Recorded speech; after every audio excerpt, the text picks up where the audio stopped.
Breaking news చూస్తున్నాం. భారత్ పైన Donald Trump మరోసారి విషం కక్కుతూ ఉన్నారు. అనవసరంగా తనకు తానే చాలా పెద్దగా ఊహించుకొని భారత్ని చాలా చిన్న చూపు చూస్తున్నారు.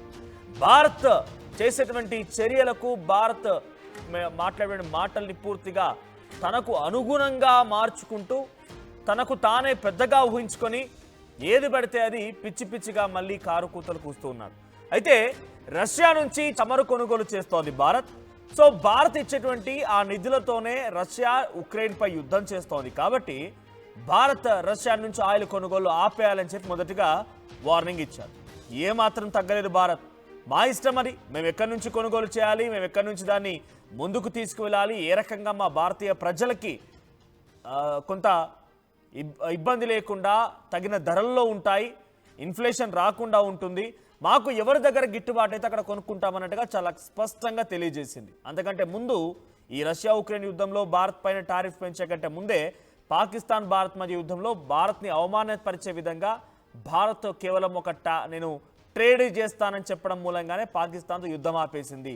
అంటే భారతీయ ప్రజల్ని చంపేసి భారతీయ ప్రజల యొక్క రక్తాన్ని నిలదీసినటువంటి దుర్మార్గులని అంతమొందించేటువంటి ప్రయత్నంలో భారత్ ముందుకు వెళ్తూ ఉంటే వాళ్ళంతా మోకరిల్లిపోయి మమ్మల్ని కాపాడండి అని చెప్పి పాకిస్తాన్ భారత్ కాళ్ళ బేరానికి వస్తే అయినా వినిపించుకోకుండా మేము కొన్ని సందర్భాల్లో అక్కడి ప్రజలను దృష్టిలో పెట్టుకొని భారత్ కూడా ఒక అడుగు వెనక్కి వేసింది.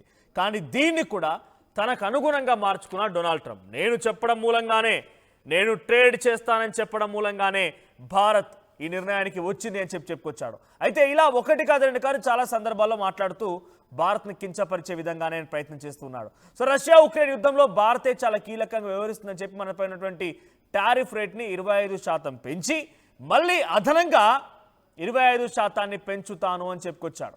అంటే ప్రజెంట్ భారత్ పైన దాదాపుగా 50% టారిఫ్ని ఆయన ఇంప్లిమెంట్ చేసేటువంటి ఆలోచనలోనే ఉన్నాడు. సో ఈ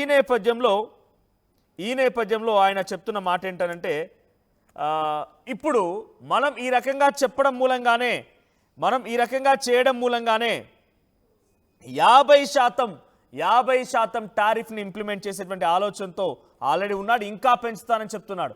25%కి 25% జోడించి 50% ఇంప్లిమెంట్ చేస్తూనే ఇంకో 25% కూడా పెంచబోతున్నాను, ఇంకా ముందుంది ముసళ్ళ పండుగ అని చెప్పి అక్కడ మీడియాలో మాట్లాడుకొచ్చారు. ఇప్పుడు ఆయన ఏమంటున్నారంటే ఫైనల్గా నేను ఈ రకంగా కఠినాత్మకంగా నిర్ణయం తీసుకోవడం మూలంగానే భారత్ వెనక్కి తగ్గింది, భారత్ ఈ రకంగా వెనక్కి తగ్గిపోయి భారత్ మళ్ళీ మేము ట్యాక్స్ని పూర్తిగా రద్దు చేస్తున్నామంటోంది. ఆయన ఎలా ఊహించుకుంటున్నాడంటే తానే ఒక దైవం, తానే ఒక పెద్ద వ్యక్తి, తానే ఒక భూలోకం నుంచి వచ్చిన వ్యక్తి, భూలోకం నుంచి కాదు డైరెక్ట్గా ఆకాశం నుంచి ఓడిపడ్డటువంటి వ్యక్తి, నా అంతటి గొప్పోడు లేడు, నా అంతటి ప్రతిభావంతుడు లేడు, నా అంతటి ఒక తెలివిపరుడు లేడు అని చెప్పి అన్నట్టుగా భావిస్తూ ఆయన ఏం చెప్తున్నారంటే నేను భారత్ని భయపెట్టాను, భారత్ని భయపెట్టడం మూలంగానే రష్యా నా దగ్గరికి కాళ్ళబేరానికి వచ్చింది, రష్యా ఉక్రెయిన్తో యుద్ధాన్ని ఆపేయడం కోసం ఒప్పుకుంది ఒక మాట. భారత్ని భయపెట్టడం మూలంగానే ఇప్పుడు భారత్ భయపడిపోయి మనపైన అత్యధికంగా సుంకాలు విధించినటువంటి భారత్ ఇకపై మనపై పూర్తిగా టారిఫ్ని ఎత్తేస్తోంది. ఆయన ఎలా ఊహిస్తున్నారంటే ఇక భారత్ భయపడిపోయి భారతే అన్ని దేశాల కంటే మన దగ్గర నుంచి టారిఫ్ ఎక్కువగా వసూలు చేస్తోంది. అమెరికన్ ప్రోడక్ట్స్ ఏమైనా కనుక భారత్లో అమ్మాల్సి వస్తే ఆ ప్రోడక్ట్స్ పైన అత్యధికంగా టారిఫ్ విధిస్తోంది భారతే అన్ని దేశాలతో పోలిస్తే. అటువంటి భారతదేశాన్ని నేను భయపెట్టిన తర్వాత ఇప్పుడు భారతదేశం అమెరికా ప్రోడక్ట్స్ని ఇష్టానుసారంగా అమ్ముకోవచ్చు. మొత్తం ట్యాక్సే లేదు. భారత్ వెనకడుగు వేసింది. మనం భయపెట్టడం మూలంగా భయపడిపోయి వెనకడుగు వేసి ఇక కంప్లీట్గా కొలాప్స్ అయిపోయింది. మనం చెప్పిందల్లా ఇప్పుడు భారత్ వింటుంది అనే ఆలోచనతో డొనాల్డ్ ట్రంప్ మాట్లాడుతున్నారు. ఇక పూర్తి స్థాయిలో ఆంక్షల మోత మోగించలేదు, అప్పుడే భయపడిపోయింది భారత్ అంటున్నాడు డొనాల్డ్ ట్రంప్. 25%, 50% టారిఫ్లు శాంపిల్లు మాత్రమే, ఇంకా ఎక్కువగా విధిస్తాను, రెండో విడత మూడో విడత టారిఫ్లు ఇంకా బాకీ ఉన్నాయి. ఇవన్నీ ఇంప్లిమెంట్ చేయకమునిపే భారత్ భయపడిపోయింది. భారత్ భయపడిపోయి తమపై విధించేటువంటి టారిఫ్లు మొత్తాన్ని కూడా రద్దు చేసింది, కంప్లీట్గా క్లోజ్ చేసుకుంది.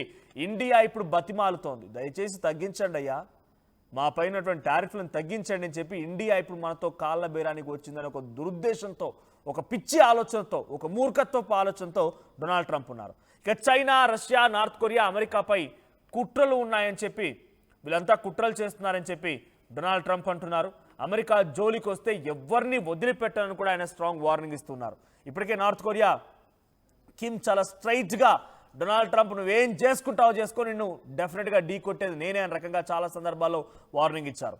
పుతిన్ కూడా ఉక్రెయిన్ యుద్ధంతో ఆపడానికి సిద్ధంగా ఉన్నాను, కానీ నేను పెట్టే కండిషన్స్ ఒప్పుకోవాలన్నాడు. ఈ కండిషన్స్ ఉక్రెయిన్ ఒప్పుకోకపోయేసరికల్లా ఇక మీరు కొట్టక చావండి, బట్ నా దగ్గర వ్యాపారం చేయండి అన్నట్టుగా ఉక్రెయిన్తో కొన్ని ఒప్పందాలు కుదుర్చుకొని బ్రిటన్ దగ్గర నుంచి డబ్బులు తీసుకొని ఉక్రెయిన్కి ఆయుధ సామాగ్రి అందించేందుకు అన్ని రకాల ఏర్పాట్లు చేసుకున్నాడు. బ్రిక్స్ దేశాలన్నీ ఏకమవుతున్నాయి. చైనా వేదికగా షాంఘై కోఆపరేషన్ ఆర్గనైజేషన్ వేదికగా అమెరికాకి వ్యతిరేకంగానే కొన్ని అక్కడ పవనాలు వీచాయి, గాలులు వీచాయి. ఇక బ్రిక్స్ దేశాలన్నీ కూడా భారత్ని గర్వంగా భారత్ గౌరవాన్ని తీసుకొని బ్రిక్స్ దేశాలన్నీ కూడా ఇండియన్ కరెన్సీలోనే మేము ట్రేడ్ చేస్తామని చాలా బాహాటంగా చెప్పుకొచ్చాయి. ఇలా ఒకటి కాదు రెండు కాదు, చాలా సందర్భాల్లో భారత్ అమెరికా ఊహించిన దానికంటే చాలా పెద్ద ఎత్తుకి ఎదుగుతూ కనబడుతోంది. ఇక జీర్ణించుకోలేక ఓర్చుకోలేక మళ్ళీ మనం భయపడిపోయి ఆయన పెట్టేటువంటి ఆ బెదిరింపులకి కారు కూతలకి పిచ్చి కూతలకి భయపడిపోయి మనమంతా ఆయన ముందు మోకరిల్లిపోయామని, మనం భయపడిపోయి సుంకాలను తగ్గించామని, రిక్వెస్ట్ చేస్తున్నామని, బతిమలాడుకుంటున్నామని చెప్పి పిచ్చి ప్రేలాపనలు ఆలాపనలు పిచ్చి ప్రవర్తనతో డొనాల్డ్ ట్రంప్ మరోసారి తన మూర్ఖత్వాన్ని తనటువంటి ఆ బాలకాల్ని సెనెటిల్ అనేటువంటి వ్యక్తిని మరోసారి రుజువు చేసుకున్నారు ఆయన. సో ట్రంప్తో విభేదాలు భారత్కు లాభమా నష్టమా అని అంటే 47% మంది లాభం అంటున్నారు, 53% మంది నష్టం అని అడుగుతున్నారు. సో ఇక్కడ నష్టం ఏంటి?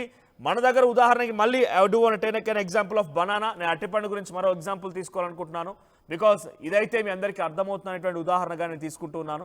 సో మన దగ్గర డజన్ అరటి పండ్ల ధర 50 నుంచి 60 రూపాయలుగా ఉంటే మన దగ్గర ప్రపంచ దేశాల్లోకి వెళ్ళి అత్యధికంగా ఈ అరటి పండ్లని సాగు చేసేటువంటి మొదటి దేశం భారత్ మాత్రమే. సో డెఫినెట్గా ఏ దేశాలైనా కూడా ఫ్రూట్ జ్యూస్కో మిల్క్ షేక్స్కో తినడానికో దేనికో రకంగా అరటిపండు వాడుతూనే ఉంటారు. కాబట్టి అమెరికాలో వాల్మార్ట్ అనే సంస్థ అరటిపండ్లను దిగుమతి చేసుకొని అక్కడ ప్రజలకి అమ్ముతూ ఉంటుంది.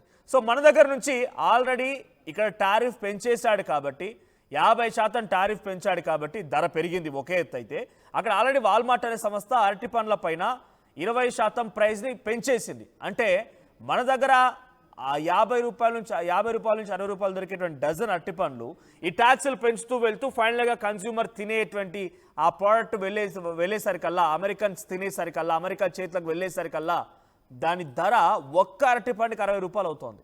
అంటే మూర్ఖత్వపు చర్యల నేపథ్యంలో టారిఫ్లు పెంచి తన కొరివితో తలగొక్కున్నాడు కదా, తన గోతిని తానే తీసుకొని గోతిలో పడిపోయే పరిస్థితి డొనాల్డ్ ట్రంప్కి ఎదురైంది కదా. ఇలా ఒకటి కాదు రెండు కాదు, చాలా సందర్భాల్లో రైస్ మన దగ్గర నుంచే వెళ్తుంది, వీట్ మన దగ్గర నుంచే వెళ్తుంది. ఇలా అత్యధికంగా తినుబండారాలకు సంబంధించి తినేటువంటి ఆహార పదార్థాలు అత్యధికంగా, ఇంకా చెప్పాలంటే మీట్ కూడా వెళ్ళేది మన దగ్గర నుంచే. సో ఇలా ఒకటి కాదు రెండు కాదు చాలా సందర్భాలు ఇట్లా వెళ్తూ ఉంటాయి. కాబట్టి మనకు ఎక్స్పోర్ట్స్ రూపాయలు అమెరికాకు మన దగ్గర నుంచి వెళ్ళిపోయి మనం కొంత లాభపడితే పడుతున్నామేమో, కానీ దీని తర్వాత పర్యావసనం అమెరికా ఎలా ఉన్నాయంటే మనం అమెరికా కాకపోతే ఇంకేదైనా దేశానికి ఎక్స్పోర్ట్ చేసుకోవచ్చు, ఇంకేదైనా దేశాల నుంచి మనం బిజినెస్ ప్రయత్నం చేయొచ్చు. కానీ అటు అమెరికాకు ఆల్టర్నేట్ ఆప్షన్ ఉందా? ఇండియా తప్ప వేరే దగ్గర నుంచి బనానా వచ్చే అవకాశం ఉందా? మీట్ ఇండియా దగ్గర నుంచి వచ్చే అవకాశం ఉందా? సో ఇలా ఈ రకంగా అంతో ఇంతో భారత్ అత్యధిక శాతంగా అక్కడ ఆహారానికి కారణమవుతోంది. కాబట్టి డొనాల్డ్ ట్రంప్ ఇప్పుడు కొరివితో తలగొక్కొని అక్కడ ఆహారం కోసం అలమటించేటువంటి పరిస్థితులకు దారితీస్తున్నారు. అనవసరంగా నవ్వుల పాలవుతున్నారు. ఏకంగా అక్కడ రిచర్డ్ వోల్ఫ్ అమెరికన్ ఆర్థికవేత్త, ఆయన భారత్ని ఏనుగుతో అమెరికాని ఎలకపిల్లతో పోల్చాడు. Seems like elephant fighting with rat అన్నట్టుగా మాట్లాడుకొచ్చారు. అంటే ఆయన ఉద్దేశంలో ఎలకతో ఏనుగు ఫైట్ చేస్తోంది, ఎలుక వెళ్ళి ఏనుగుతో ఫైట్ చేస్తోంది. ఏనుగు మనని ఒక రకంగా పోల్చడం గల ప్రధాన కారణం అత్యధిక జనాభా. ప్రపంచ దేశాల్లో అత్యధిక జనాభా ఉంది మన దగ్గర, అత్యధికంగా యూత్ పాపులేషన్ ఉంది మన దగ్గర, అత్యధికమైనటువంటి ఒక అద్భుతమైనటువంటి ఇండిజినియస్ వెపన్స్ ఉంది మన దగ్గర. సో డెఫినెట్గా సెల్ఫ్ రిలయంట్గా ఉన్నాం. కొంత ఫైనాన్షియల్గా స్ట్రగుల్స్ ఉంటే ఉండొచ్చేమో, కానీ సెల్ఫ్ రిలయంట్గా ఉన్నాం. సో డెవలపింగ్ కంట్రీగా ఇంకా ముందుకు వెళ్తూ ఉన్నాం. మనకు సంబంధించి అన్ని రకాలుగా సమకూర్చుకునే ప్రయత్నం చేస్తూ ఉన్నాం. ఇతర దేశాలపై ఆధారపడకుండా వాటిపైన పూర్తిగా వారికి లొంగిపోకుండా ఇండిజినియస్గా మనం బాగుపడేటువంటి ప్రయత్నాలు కొనసాగిస్తున్నాం. ఇదే తరుణంలో డొనాల్డ్ ట్రంప్ లాంటి ఒక మూర్ఖత్వపు వ్యక్తి భారత్పై ఈ రకంగా పిచ్చి కారు కూతలు కవ్వింపు చర్యలకు పాల్పడడం మూలంగా ఏకంగా అక్కడ రిచర్డ్ వూల్ఫ్ ఏమంటున్నారంటే, మీరు ఏనుగుతో కొట్లాడుతున్నారు, అనవసరంగా గోక్కుంటున్నారు, మీకే ఇది చెడు జరుగుతుంది, ఇది మాట్లాడుతున్నాయి. ఫెడరల్ కోర్టు ఏం చెప్పింది అమెరికాలో, మీరు టారిఫ్ విధించడానికి మీకు అధికారం లేదు. డొనాల్డ్ ట్రంప్కి ఇష్టానుసారంగా ప్రపంచ దేశాలపైన టారిఫ్ విధించినటువంటి అధికారం కూడా లేదని చెప్పి ఫెడరల్ కోర్టు తేల్చింది. ఇంతకంటే ఇంకా దుర్మార్గం ఏముంటుంది. రిచర్డ్ వుల్ఫ్ అక్కడ అమెరికన్ ఆర్థికవేత్త, ఏకంగా అమెరికన్ సిటిజనే భారత్ని ఏనుగుతో పోల్చాడు. ఫెడరల్ కోర్టు కూడా నీకు అధికారం లేదు, నీకు అధికారం లేనటువంటి వ్యక్తివి ఒక దుర్మార్గునిగా, ఒక దుర్మార్గపైన చర్యలకు ఎందుకు పాల్పడుతున్నామని చెప్పి డొనాల్డ్ ట్రంప్కి షాక్ ఇచ్చింది. బ్రిక్స్ లాంటి దేశాలు అమెరికా డాలర్ని పక్కన పెట్టి ఇండియన్ కరెన్సీలో ట్రేడ్ చేయాలనుకుంటున్నాయి. షాంఘై కోఆపరేషన్ ఆర్గనైజేషన్లో భారత్ పెట్టినటువంటి ఒక అద్భుతమైనటువంటి అంశాన్ని, ఒక ఆంక్షని, ప్రపంచ దేశాల్లో ఉగ్రవాదాన్ని తరిమి కొట్టాలనేటువంటి అంశాన్ని అన్ని దేశాలు అంగీకరించాయి. 12 దేశాలు అంగీకరించి భారత్తో పాటు నిలబడ్డాయి. ఇంతకంటే గొప్ప గౌరవం ఏముంటుంది, ఇంతకంటే పెద్ద ఒక మర్యాదలు ఏముంటాయి, ఇంతకంటే పెద్ద ఒక అద్భుతమైనటువంటి సంఘటనలు ఏముంటాయి. సో అమెరికా భారత్ను చూసి తట్టుకోలేక అక్కసు వెలుగక్తూ మరోసారి దెబ్బ కొట్టే ప్రయత్నంలో భాగంగా తప్పుడు ప్రచారం తెరలేపింది, కుట్రలకు తెరలేపింది. డొనాల్డ్ ట్రంప్ ఒక అబద్ధపు నాలుకతో ఆయన మాట్లాడుతూ మళ్ళీ భారత్ నన్ను బతిమలాడుతోంది, టారిఫ్లు మూడో విడత ఉన్నాయి, 50% వరకు ఓకే, కానీ ఇంకా మించి పెంచుతా నేను. సో పిచ్చిగా ప్రేలాపనలు ఆలాపనలతో డొనాల్డ్ ట్రంప్ చేసినటువంటి కారు కూతలు, డొనాల్డ్ ట్రంప్ చేసినటువంటి ఆ పిచ్చి వ్యాఖ్యలు ఇప్పుడు భారత్ మళ్ళీ తీవ్రంగా ఖండిస్తోంది. పాకిస్తాన్ యుద్ధం ఆపే రోజు నుంచి, పాకిస్తాన్ భారత్ మధ్య యుద్ధం ఆగే ఆ రోజు నుంచి ఈ రోజు వరకు ఏదో రకంగా భారత్ అని చెప్పి ఆయనకు ఆ విషయం అర్థమైపోయింది.